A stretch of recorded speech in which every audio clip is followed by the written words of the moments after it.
Critter Protectors, Mr. Jim here, and welcome to Kids Animal Stories, a place where there's always a mystery and adventure around every single corner. If you love critters of all shapes and sizes, I need you on our Critter Protector team. Join our adventure as we learn about critters from around the world and in our backyards.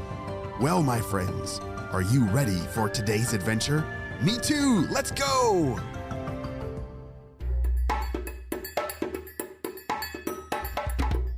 Today's story is a mystery adventure, which means you're gonna have to pay extra duper super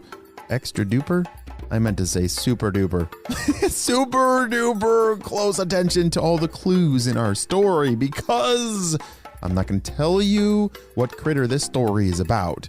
You are gonna have to solve who is Eddie.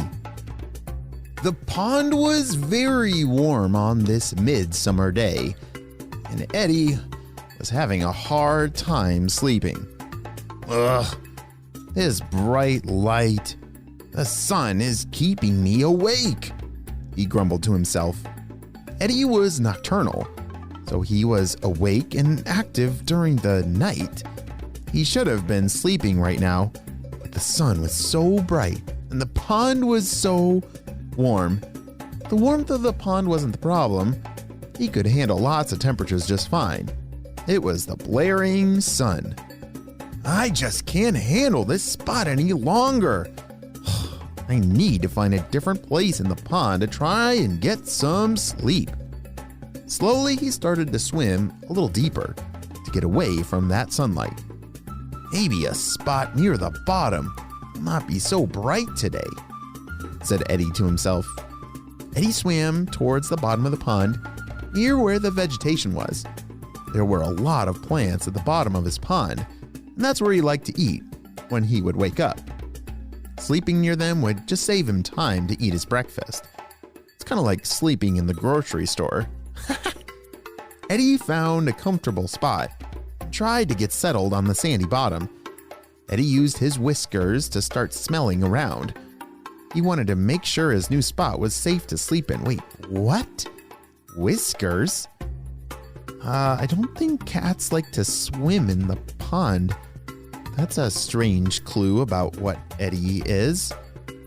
Even though Eddie didn't have lots of predators, he still had to be careful, especially with where he slept. I think this spot looks all right, said Eddie as he settled into the sand more. He started to close his eyes and finally dozed off to sleep. Eddie woke up several hours later. He was quite frustrated. Oh, it's not even nighttime yet, he complained and rustled around trying to get comfortable.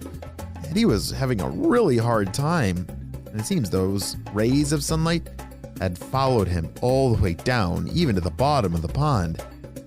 Oh, I guess I'm out of luck. I'll just have to find someplace even darker, he said. Can you sleep during the daytime? Or is it too bright for you? Maybe if we're taking a nap, you could close the curtains on the window, hide the sun a little bit. Yeah, I get that. Yeah, it's hard for me to sleep with the sun shining on my face too. Eddie started to swim to the bottom of the pond. He really needed to find a better place to sleep so that he could feel rested for the night. During the night, that's when Eddie was really supposed to be awake and looking for food. Without sleep, he was gonna get extra grouchy. Is there anywhere around here I can actually be able to rest? He thought to himself. As Eddie swam, he passed by a small fish that was happily swimming in the pond. Hi, what's your name? Asked the little fish. He was a curious little fish with spots on the tops of his fins. Eddie really wasn't in the mood to talk to anyone. He just wanted to find a good dark place to sleep. Eddie and the rest of his kind mostly stayed to themselves and didn't usually make many friends. But Eddie didn't want to seem rude. I'm Eddie. I'm trying to find a place to sleep, he said, and he started to swim away.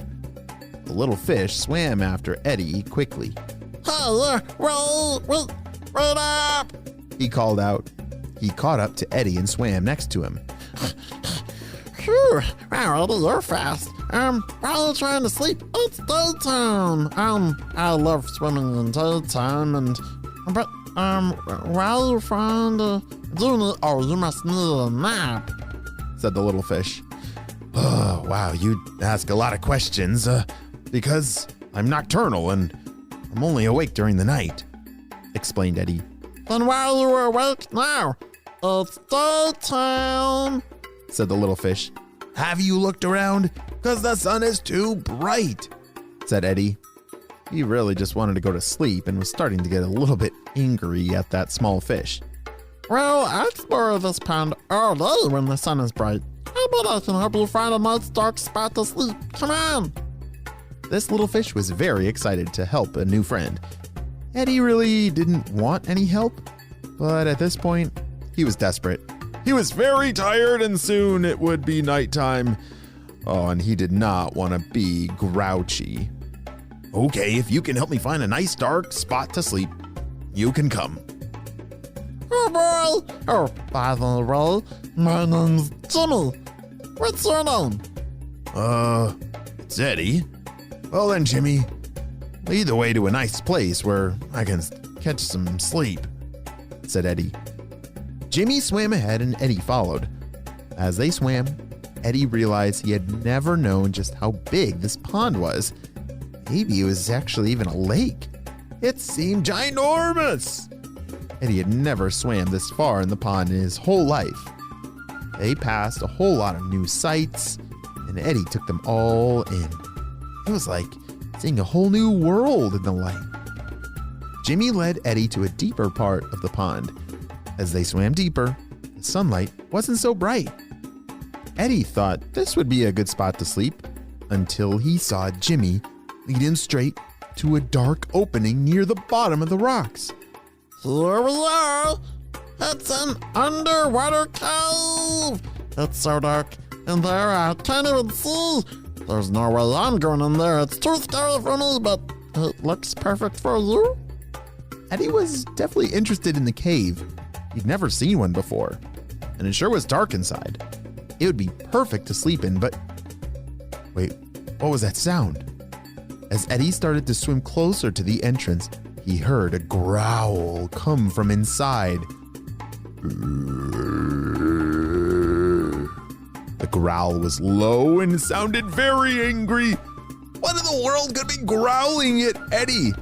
Do you think Eddie and Jimmy are both in danger? And what in the world kind of critter is Eddie? What kind of critter swims in a pond with whiskers? I definitely don't think it's a cat, but we're gonna have to wait and see what happens on the next adventure of Kids Animal Stories. Great job, you listened all the way to the end, and it's time for some Critter Protector shout-outs. I want to say hey to Ivy and Kai from North Carolina, Nora from Nova Scotia, Wilder from Vermont, Elliot from Toronto, Canada, Kane from New York, and Elliot from Michigan. I'm so glad that you're all critter protectors. We could not protect all the critters in the world without you, my friends. Well, you have a super duper day, and I will see you on our next adventure. Bye!